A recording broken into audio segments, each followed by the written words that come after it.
does that, and there's a surprise waiting at home for Iris. And I guess Wally as well. I believe Wally sees it as well. It's good. It's good. It's a good Flash book. It's fun to have Green Lantern in there for a bit. Multiplex is not a super dangerous, insane Flash villain that you would think of, but there's also the specter of what happened to Reverse Flash Eobard Thawne, and part of the book actually has to do with his autopsy because of what the events of the button, which were pretty crazy.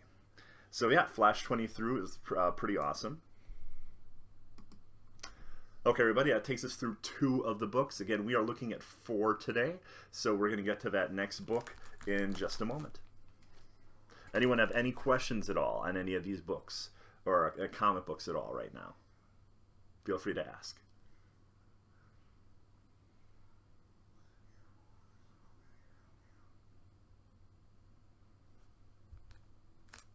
Okay, 1 second here. This book is wild. Very controversial. When I tell you what the book is about, you're going to say, yeah, I can see that's controversial. I am impressed that Image Comics puts it out because I could see a lot of studios backing away from it. And I think, like I said, that in all forms of art, there should be challenging things. And this is a challenging comic book. Okay. So, here's one awesome thing about it. Ta-da! This book is only, oh, it's hard to see with the glare. This book is only 25 cents. So if you go to your local comic book shop, there's a good chance you'll still be able to get it for 25 cents. I mean, I know it was popular because it's only a quarter, so you might want to call ahead and see if they still have copies. But yes, this is the 25th anniversary of Image Comics, and to celebrate, all their comics are 25 cents. The way they did it is earlier in the year, they had The Walking Dead for 25 cents. That's like $18 Canadian, Prince of Otley.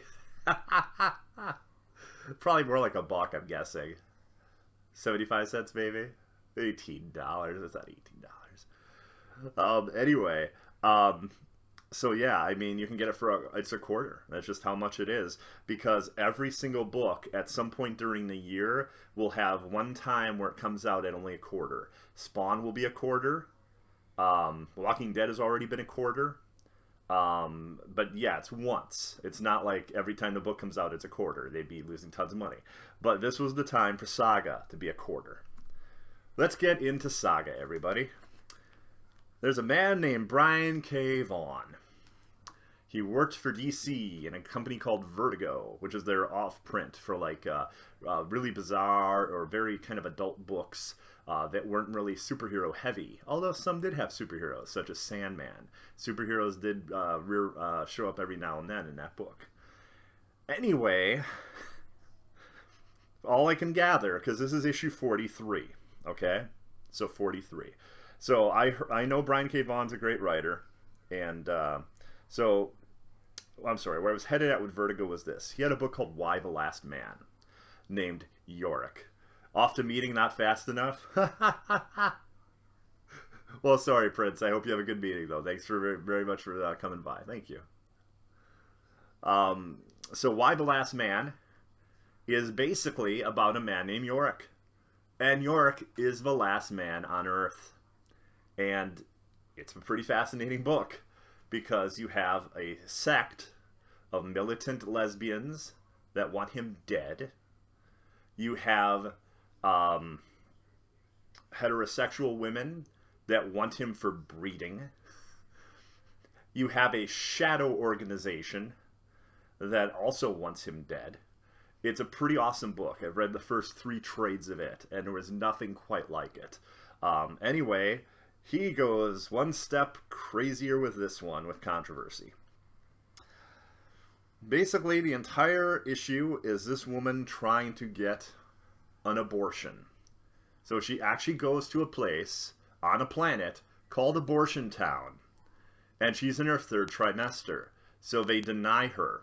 And it's this bizarre-looking, cartoony frog creature that's, I guess, the doctor of Abortion Town. And there's a big sign that says, abortion town. And this is where things get interesting. They give you a flashback as to what happened. So, there's two types of people in the saga world. There's those with wings, okay, more of like the magic and of the future. I'm sorry, not magic, more of like the future and like reality. And then there's a group with horns. The group with horns, it's not like angel and demon, it's different. It's like they're like medieval, magical, and everything like that, and they're separated by two planets. One planet has the wings, one planet has the horns. She falls in love with one of the horned gentlemen, and they have a baby. So that's already a huge issue. The horned and the winged are not supposed to get together. That's not supposed to happen. Well, this is where it gets really, really dark. She miscarries. And she needs to have an abortion because of what is inside of her, the mix between the horns and the wings. She will not deliver normally or relieve herself of normally.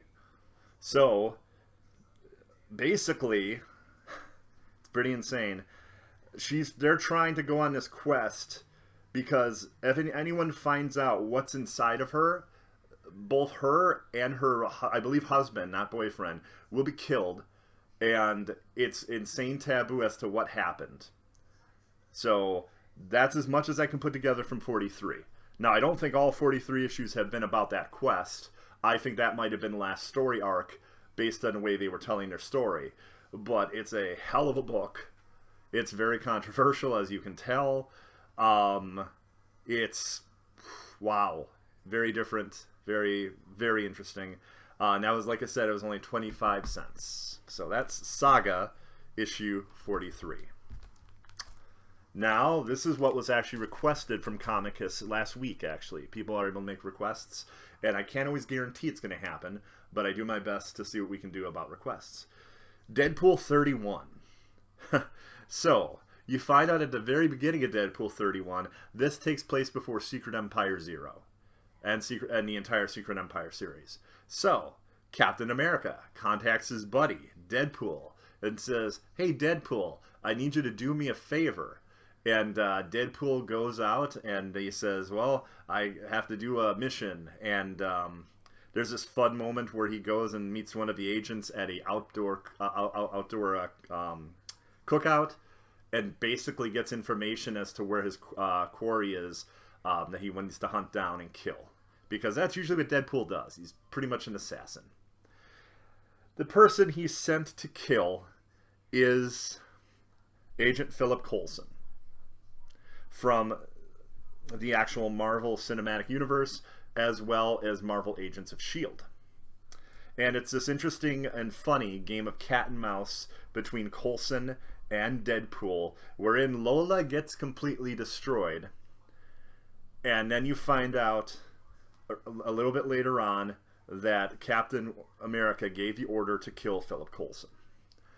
It's good. It's a good book. I'm still leaving things out, so you'll still have enjoyable things. I'm not going to say what happens at the end or anything like that, but it was good. I liked it. I don't know if it's something I would do monthly, but I think it's a good book. And yeah, there it is. Those are the 4 books for this week. 1 second here. Okay, everybody, we've had our 4 books for this week. Now I'm just going to get everything together here so we can talk about and actually start the actual battle that is Comicus, so that can actually happen.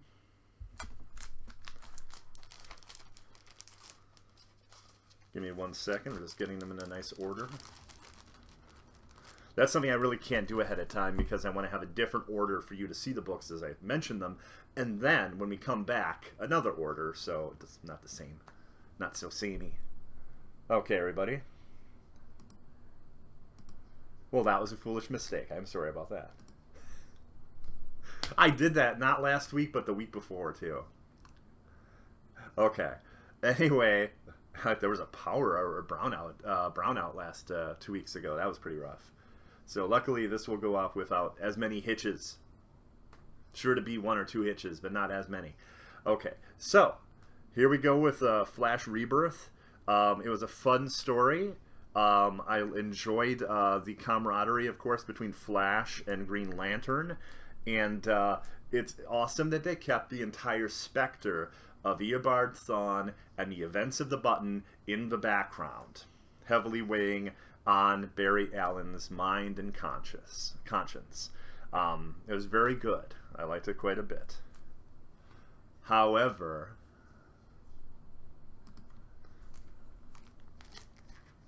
Flash 23, you were a very entertaining book this week, as I just mentioned, and I will continue to get you monthly, but you didn't amaze me. You were quite good, but not that good. Anyway, you are not the winner this week of Comicus. I strip you of your bag and board, and I toss you to Oblivion. Oblivion being a nice padded area where the comics are thrown. They're not actually destroyed. It's not like off camera I have like a roaring fire or something like that. So don't worry, I'm not destroying comic books. Anyway, okay. Next up, we have Joe Golem, a cult detective. Again, I felt there just wasn't quite enough that happened in the first issue. There's some intriguing things, and I might do issue 2, I'm not sure, but it hasn't hooked me to say I'm on for all 5. It didn't do that. So, Joe Golem, a cult detective, number 1, The Outer Dark, part 1. It's a mouthful. You were a very good comic book this week, but not all that much seemed to happen in you. More happened in the past than in the present. And I had so many questions that none of them were answered. So you are stripped of your bag and board and tossed onto the heap of oblivion.